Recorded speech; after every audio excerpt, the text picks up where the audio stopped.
Hi, welcome everybody. Navigating family during the holidays can be quite treacherous.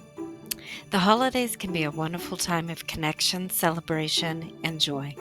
However, they can also be a time of stress, overwhelm, and tension, especially when family members are involved. If you sometimes feel anxious about holiday gatherings, you are not alone. Many people experience stress. Many people experience the pressure of wanting to show up perfectly. They want to meet other people's expectations. And sometimes it's just so hard to navigate different personalities, especially when you haven't seen these people in almost a year. Today, we're going to walk through three core coping skills that can help you stay grounded, present, and emotionally safe during family gatherings. These skills are simple, practical, and completely doable, no matter what your holiday season looks like. So, stay tuned, let's get started, and don't forget, like, subscribe, and let's keep going. Hello, coping skills.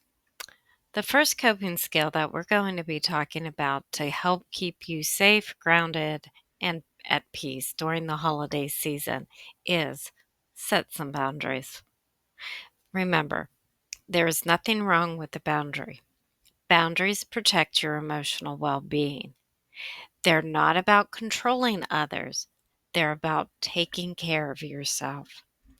During the holidays, you may find yourself pulled in many directions, having various commitments, engaging in various conversations, meeting other people's expectations and your own. But before going into any gathering, just take a moment and ask yourself, what do I need to feel comfortable? What feels like too much for me this year? How can I honor my own limits? Boundaries can be communicated clearly, kindly, confidently. Let's do a couple examples. I'm going to step away just for a bit and recharge. I'd prefer not to talk about that topic today. I need to leave by 8 p.m. tonight. These are three simple self imposed boundaries that one, keep you grounded. I'm going to step away. I need a time by myself to recharge. For example, you could use that in a social gathering where maybe I'm feeling a little bit overstimulated at the office party. Maybe I need to step back, step away, even if that means take a bathroom break, go into the bathroom, recharge, take a couple deep breaths, listen to the silence, then go back into the room, engage. Simple, easy. Again, if somebody's having conversations, you don't feel comfortable talking about certain things around the holidays, okay, I made a boundary with myself. I prefer not to talk about that topic. Well, you could either say that to the person you're having the conversation with, or you could gently nudge that conversation in a different direction. Acknowledge what they're saying, but then ask an open ended question about something just totally random and see if other people are willing to pick up on that small, subtle cue to we're changing the topic. When you set a time frame boundary, you're setting a safe boundary for yourself. I need to rest and get a good night's sleep because I have things to do in the morning. So that means I'm not going to stay at the holiday party until 10, 11 o'clock at night. No, I'm going to go, be social, meet, greet, but I'm leaving the party at 8 o'clock because I'm honoring myself. So once you set these boundaries, sometimes the hardest part is holding yourself accountable. You will tend to get family and friends who will push back. They will want to test it. They will feel disappointed. But that doesn't mean your boundary is wrong. It simply means you're practicing new ways of protecting your emotional space. So, let's do a mini exercise right now. Think of 2 boundaries you want to set this holiday season. This could be, like we said earlier, a time boundary. It could be emotional hot button topics. Not going to engage in those conversations. Perhaps helping with tasks. Maybe I'll help clear the table, but I'm not staying after to clean the whole kitchen. Write them down, say them out loud, practice them. Remember, practicing these silent boundaries, you'll feel the ebb, the flow, the pushback, you'll get feedback. But again, if they're protecting you, if they're making you feel safe, that's all that matters. Okay, so let's sit with that. And then we're going to go to coping skill number 2.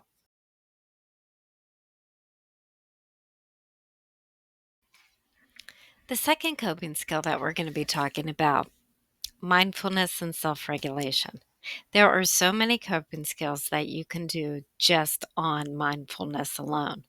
But the purpose of these exercises is for you to regulate how you feel, for you to feel in control when all of the external environment is going crazy around you. Remember, these self-regulation skills are just 3 basic tools that we're going to add to our toolbox that will give you the ability to stay calm, centered when things feel overwhelming around you. Remember, mindfulness doesn't have to be complicated. It doesn't have to be woohoo and ahas. It's simply noticing what's happening right now in the present moment.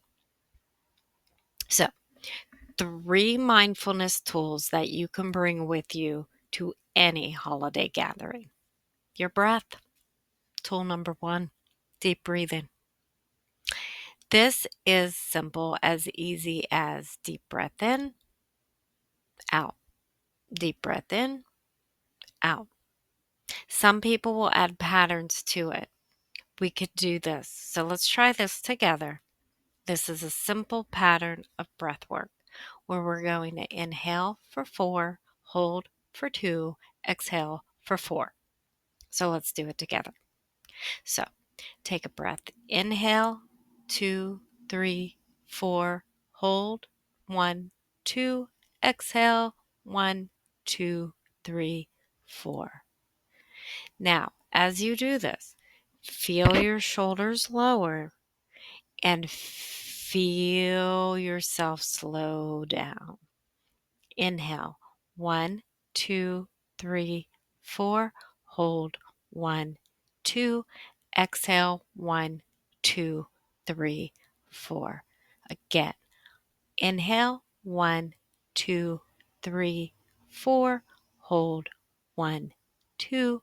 Exhale, 1, 2, 3, 4. Simple, easy. You bring your breath everywhere. The next one, again, tools that you bring with you. This is a grounding skill. This is about, okay, I'm starting to feel overwhelmed, overstimulated. I'm starting maybe to even feel panic. Well, this is for you to bring your focus back again to the present. This one is a tried and true, and most of you probably have heard this before, but it's the 5, 4, 3, 2, 1 method. And you're using your 5 senses. Things I can see, touch, hear, smell, taste. So what you do, just look around. Notice 5 things. Call them out. 4 things. What are 4 things around me that I can touch? Okay. What do I hear? 3 things. Okay. What are 2 things that I can smell? What's 1 thing I can taste? Is it a piece of hard candy? Is it a breath mint? Maybe it's my own saliva. Okay. But this whole purpose of this 5, 4, 3, 2, 1 grounding technique is to shift your brain from stress mode to calm awareness. Because when you are in that calm state, you're more aware. When you are in that everything's chaotic state, your body and brain are going to feel pressured. This is a way to bring us back to the present moment. Now, tool number 3, pause. I always say take a deep breath before you speak. Before you respond to a comment, before you open your mouth or start a conversation, pause. You might even want to count 1, 2, 3. This micro pause creates space for a thoughtful response instead of a reactive one. Okay? Perhaps somebody said something. You're going to react in a heated conversation. Well, if you pause, if you count 1, 2, 3, take that moment, give it a gap, give the thought time to reprocess before it comes out of your mouth. So, let's do a mini grounded practice. And this can be really brief. But now, just take a moment, place both feet on the floor, take 1 slow breath in and out. Now, notice 1 thing around you that brings comfort. Maybe it's a color, maybe it's a sound, maybe it's a texture.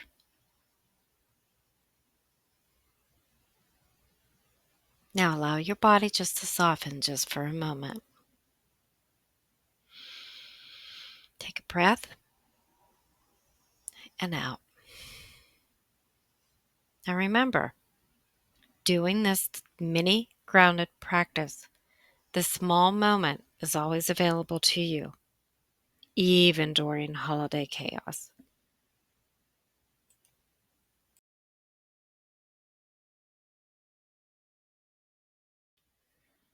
Now let's talk about the 3rd coping skill, which is focusing on what you can control.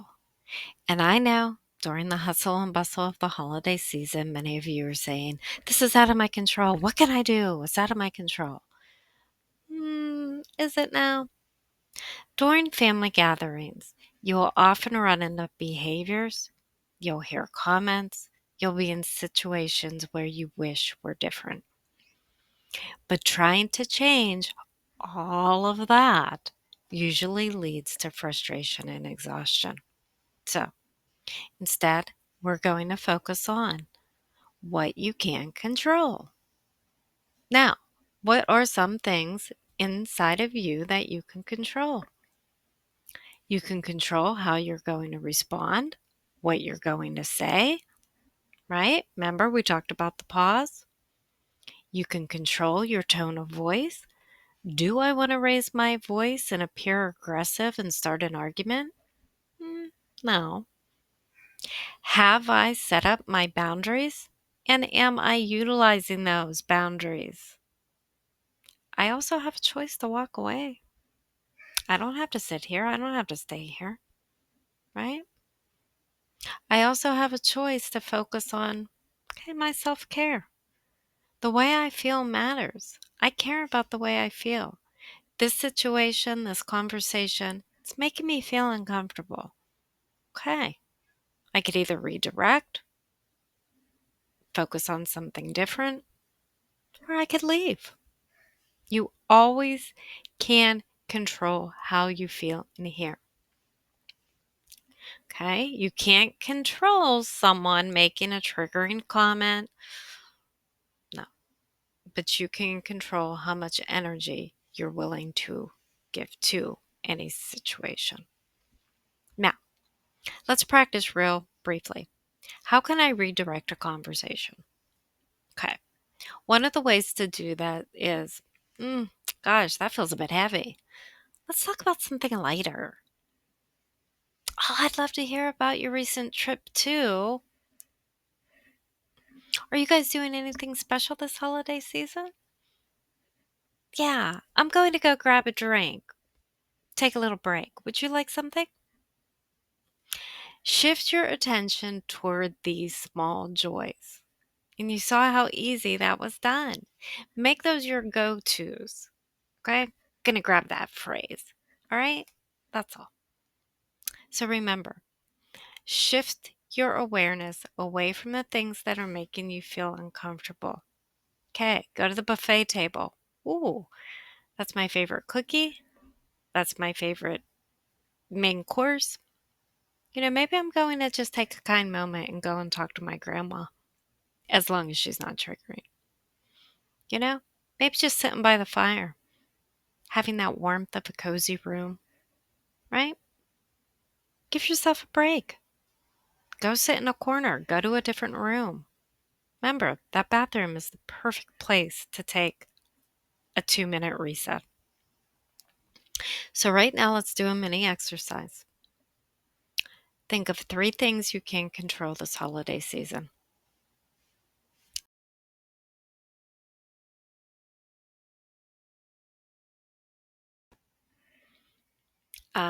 The holidays don't have to be perfect, you perfectionists.